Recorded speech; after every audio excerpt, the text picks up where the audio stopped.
Uy, hala, di ba anak ka ni... Uy, kamusta? Hello po. Long time no see So, kamusta mama mo? Nasa bahay. Nasa ba? Nakauwi na?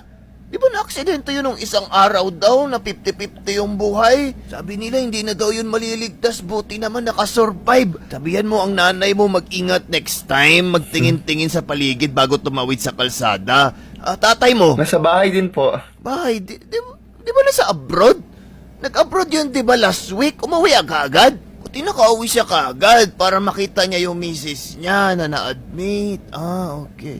Yung kapatid mo, Nasa school nag-aaral. nasa school, nag-aaral. Di ba nakulong yun? Kasi marami yung nakaaway. Nakulong siya kasi nahuli. Nagnakaw, di ba? Ikaw ba yun? Di ba ikaw yung panganay? Ikaw si Mark, di ba? Hindi pa. Tyron po, Ty. Ay, sino?